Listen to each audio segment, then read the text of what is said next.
You ever notice how the minute the Kansas City Chiefs lose, the internet turns into a TV detective show? Strings on corkboards, highlight clips with angry captions, and people hunting for a villain. After that Thanksgiving loss to Dallas, the conspiracies didn't just flicker, they lit up. But here's the blunt version. You don't need a conspiracy to explain why the Chiefs are in trouble. You need honesty, and it's uglier than any headline. This was supposed to be a must-win. Kansas City walked into AT&T Stadium with a 6-5 record and a season that already felt precarious. Instead of taking control, they watched Dak Prescott and a dynamic Cowboys offense move the ball with rhythm and ease. The scoreboard read 457 total yards for Dallas by the final whistle. The Chiefs recorded 0 sacks. They were flagged 10 times for 119 yards.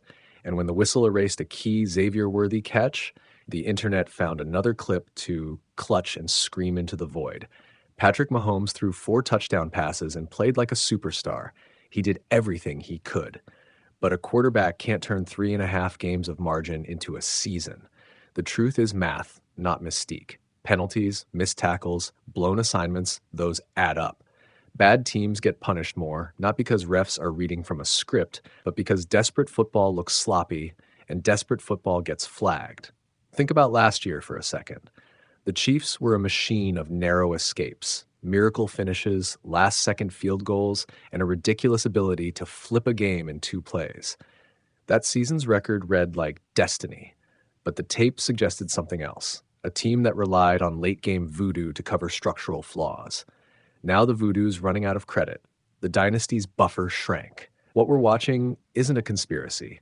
It's regression and cumulative wear. So why did the conspiracy chatter explode after this game? A few reasons. First, certain calls were borderline. The worthy offensive pass interference that wiped out a big Rashee Rice conversion looked, in the replay, like incidental contact to many fans. Second, the Chiefs have been the subject of favorable call narratives for years, so every disputed flag gets added fuel. And third, losing in this way feels anomalous for a team used to bending the rules of probability. But let's be clear, controversy doesn't equal causation.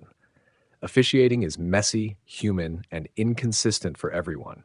The Chiefs didn't lose because of a handful of whistles. They lost because their defense couldn't finish plays, the front 7 couldn't create sacks, and penalties kept the Cowboys' chains moving at critical moments. Those are solvable problems. They are not conspiracies. Look at the defense. It's not just that they failed to sack Dak. It's the way they failed. Missed rush lanes, tacklers whiffing in open space, and blitzes that left the wrong defenders in the wrong gaps. Those errors are coaching, technique, and effort collapsing under pressure. When you give a team as efficiently explosive as Dallas extra downs through penalties, the scoreboard follows the path of least resistance. And yet Mahomes' performance complicates the story. He was perfect enough to win. He made the throws, he escaped pressure, he found Rashee Rice and Travis Kelce in tight windows. That's why the loss stings. The quarterback fulfilled his job and everything else didn't. For a dynasty, that's an unusual role reversal. Usually a Mahomes special can paper over flaws. Not this time. Now the standoff. Fans and pundits shouting, "Where's the favoritism now?" That's the kind of reaction ESPN's Jeremy Fowler was calling out. After dominating narratives that painted the Chiefs as beneficiaries of the league's attention, now the tide looks flipped. And that's the fascinating part. Confirmation bias is a rubber band. When things go your way, it's evidence. When they don't, it's proof of a different agenda. Neither is airtight. So what should the Chiefs do? First, clean the fundamentals, fewer penalties, better tackle technique, consistent rush lanes that convert pressure into sacks. Second, tighten third down execution. Dallas converted far more third downs than Kansas City, and that difference turned about 3 possessions into enough breathing room to close the game. Third, get healthy and steady up the line. Injuries to tackles and fragile offensive line play bite teams in December when blitzes get meaner and windows shrink. Practically, the path forward is narrow but not impossible. The Chiefs have to treat the remaining schedule like a playoff gauntlet. Precise game plans, fewer gambling calls on defense, and offense that minimizes negative plays. Mahomes can still flip a game in 2 plays, but he can't do it every week and expect the defense and special teams to cover for structural slippage. There's another layer, psychology. When a team that's been bred to win close games starts losing them, doubt breeds fast. Players play faster in bad ways, coaches overadjust, and the team begins to try to will something back into existence rather than build it. That urgency manifests as penalties and blown coverages. You don't fix that with conspiracy theories. You fix it with disciplined practice, accountable coaching, and a refocus on process. And yes, fans will scour feeds for angles and villains. The internet will find a clip of a questionable call and loop it 120 times. That's the modern grief ritual. But coaches and front offices have a different job. Their ledger is wins and losses, not outrage. The Chiefs' management must decide between public explanations and private work. History says the latter usually works better. So where does this leave the season? Realistically, Kansas City is in a hole. They're 6-6 behind Denver in the division and trailing Buffalo in the wild card picture. Their margin for error is paper thin. The schedule doesn't get easier to tie, and the rest of the AFC isn't pausing for sentiment. If the Chiefs rebound and win out, we'll crown resilience. If they don't, we'll spend the offseason parsing when exactly the dynasty shifted from inevitable to vulnerable. Here's the final honest takeaway. Conspiracy theories are fun to retweet, but they don't win football games. What wins is discipline, fundamentals, and the slow, boring work of fixing leaks before the water rises. Right now, the Chiefs are patching a roof in a storm. The whistles made for good headlines, but they were symptoms, not the disease. So forget the corkboards, watch the tape, count the penalties that were earned, not the ones you feel wronged by. Gauge how the defense finishes at the point of attack. Measure whether Mahomes is getting enough time to do what he does best. Because this is not a narrative about the league choosing sides. It's a story about a historically dominant team that needs to remember how to dominate again. And if you want one image to hold on to from that game, Mahomes, relentless and brilliant, standing amid chaos, throwing 4 touchdowns, and still watching the scoreboard tilt the other way.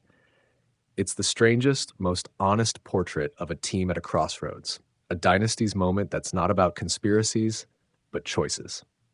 The Kansas City Chiefs walked into Thanksgiving needing a win to stay alive in the AFC playoff race, and walked out with a brand new conspiracy theory buzzing around the NFL world. Kansas City's 31-28 loss to the Dallas Cowboys was brutal on every level. They dropped to 6-6, fell even further behind the Denver Broncos in the AFC West, and the Buffalo Bills, who own the head-to-head tiebreaker, now sit comfortably ahead in the wild card chase. Translation: Patrick Mahomes and the Chiefs are officially in survival mode. Mahomes threw 4 touchdowns, matching his season high, but it didn't matter because the defense couldn't get off the field. The Cowboys racked up 457 yards, Dak Prescott wasn't sacked once, and Kansas City's blitzes kept backfiring into wide-open Cowboys receivers. And then the penalties. 10 flags, multiple drive-killing calls, and one in particular that sent the internet into full meltdown. Wide receiver Xavier Worthy bumped into a defender while running his route, got hit with offensive pass interference, and a massive first down to Rashee Rice got wiped out. Cowboys fans loved it. Chiefs fans lost their minds. The conspiracy crowd went nuclear. ESPN's Jeremy Fowler even jumped in online with a pointed message aimed at everyone who spent the last few years yelling that the league rigs games for Kansas City. The Chiefs have been accused of getting every soft whistle imaginable during their 3 Super Bowl stretch, but on Thursday, it felt like every borderline call went against them. But even with the controversy, Kansas City didn't play well enough to win. 0 sacks, missed tackles, broken coverages, letting Dallas convert in key moments. This wasn't just about flags. This was a team that couldn't close. It's wild to think about where the Chiefs were last season. They were pulling out bizarre last-second wins every other week and somehow finished 15-2 despite playing like a 10-7 squad. This year, they don't have that magic. They don't have the clutch gene.